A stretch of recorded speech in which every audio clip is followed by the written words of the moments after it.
अयोध्या में बवाल, मंत्री के सामने भिड़े राजू दास और डीएम, हटाई गई महंत की सुरक्षा।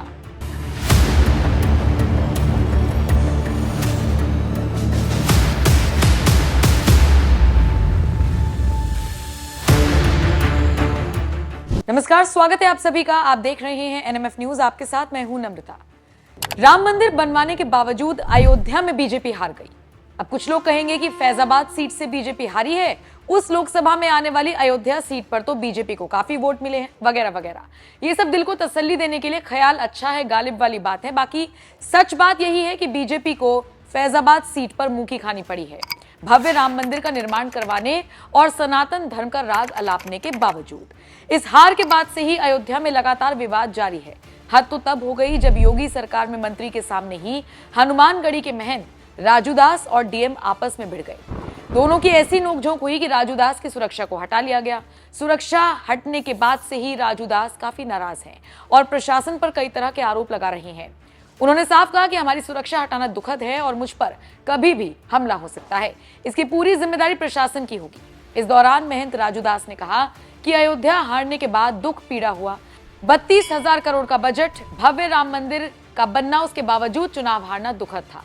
इन्हीं बातचीत को लेकर अधिकारी से वाद विवाद हुआ। जरा सुनिए महंत राजू दास ने क्या कहा। वंदे मातरम, जय श्री राम, श्री हनुमान जी महाराज की जय। हम लोग सनातन के लिए कार्य करते हैं, हिंदुत्व के लिए कार्य करते हैं और मैं आभार देता हूं जनता जनार्दन का कि तीसरी बार जनादेश मोदी जी को दिया।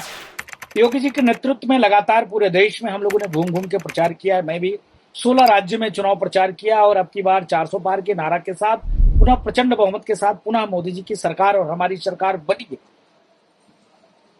इसके नाते कुछ अधिकारियों को अभी भी दिक्कत है, समस्या है। मुझको लगता है कि अभी भी उस मानसिकता के अधिकारी हैं जिनको मोदी जी और योगी जी अच्छे नहीं लगते हैं।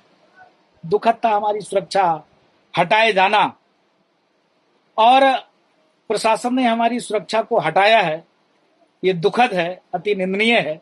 सिर्फ जनता की बात कर देना और हिंदुत्व की बात करना, बीजेपी के लिए लड़ना, बीजेपी के लिए झगड़ना, मोदी जी के लिए काम करना, योगी जी के लिए काम करना, मुझको लगता है ये कुछ अधिकारियों को अच्छा नहीं लगता है। इसके नाते सुरक्षा व्यवस्था हटाई गई हमारे साथ कभी भी अप्रिय घटना हो सकता है।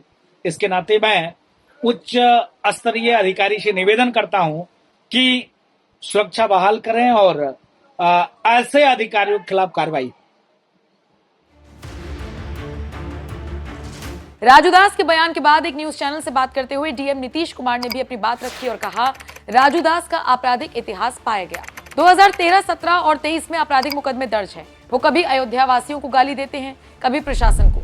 वो सुरक्षा प्राप्त होने का माहौल बना रहे हैं, इसीलिए सुरक्षा हटाई गई है। साफ है, अयोध्या हार के बाद से ही साधु संतों में भी निराशा है और इसीलिए महंत राजू दास डंके की चोट पर कह रहे हैं कि प्रशासन को उस वक्त आम लोगों को नोटिस नहीं थमाने चाहिए थे जिस वक्त चुनाव सिर पर थे, उसी का खामियाजा भुगतना पड़ा। दूसरी तरफ प्रशासन ने भी राजू दास के खिलाफ मोर्चा खोल दिया है। अयोध्या में राजू दास से ली गई सुरक्षा को लेकर उनके समर्थक भी नाराज हैं।